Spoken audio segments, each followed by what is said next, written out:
So how are you at making decisions? Is it a burden for you? Is it something you do easily? Do you find that you make good decisions and not so good decisions? Um, I had a time where I have a good friend, and he had to make a decision about whether to keep his job or to take a new one. And we were going to a Bruce Springsteen concert the night before he had to make his decision. So we went out for dinner and a few beers beforehand. And he's like, okay, Tony, I trust you. Well, let's talk it out. This is the pros and the cons on each side. And what do you think?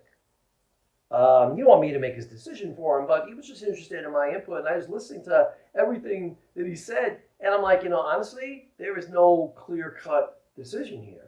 There is really good reasons to keep the job you're in, and there's really good reasons to take this other job. It's kind of even. He said, I agree. That's why I was looking for input, and I feel the same way. So I got an idea. I said, you know what? You really respect Bruce Springsteen. Why don't you let Bruce make the decision? Let's go to the concert, take in the songs, and feel like he's talking to us.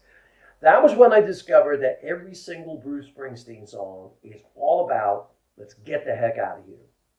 Okay? Every song of his is about don't stay stuck, make a move, get out of town, do what you got to do, but don't stay stagnant. Don't stay in the same place. So my friend, based on that, left his job, took the other job. And to make a long story short, it didn't work out too well at the other job, but then when he came back to the other job, it was a much better position at that point, and he was in much better shape. So, but I don't advocate rock stars making your life decisions for you, okay? But decisions have impact, okay? One decision leads to another, and you never know where it's going to spiral to. So really be reflective and ask God's guidance and the guidance of wise people and your moral code and all that when you make a decision. Years ago, I was selling Star Trek posters and paraphernalia at Trekkie conventions. Trekkies are people that love the Star Trek series, and I was making a lot of money. I was doing really well. The events were a lot of fun. Trekkies are really fun people, and they loved all the interesting buttons and stickers and fun stuff that I was selling. And someone came up to my table and said, there's a UFO convention in town in a couple of weeks in the city. You might be interested. And they highly recommend it. They gave me information about it, and I went. And I found out that Trekkies and UFO people are very different. Like I said, Trekkies are kind of fun people. People into the UFO convention thing, a lot of them believe they were abducted, and they took the whole thing very seriously, and I wasn't selling anything.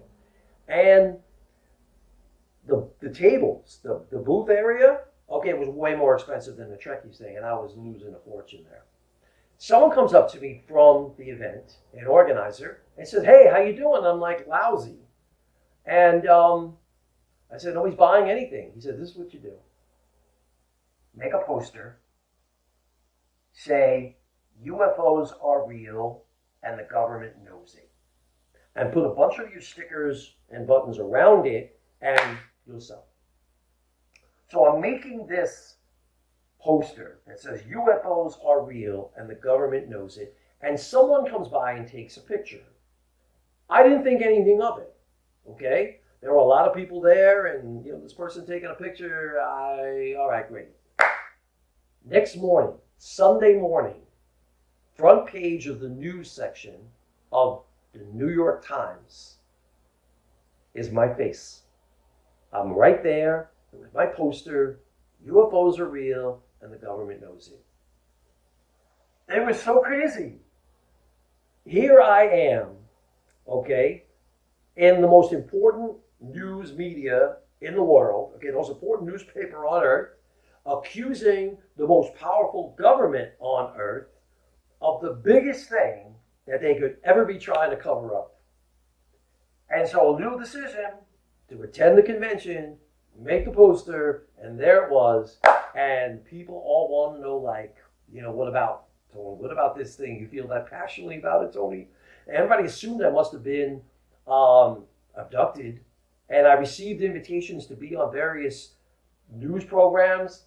Some of those talk shows and stuff, I had to turn it down because, of course, I wasn't really ever abducted.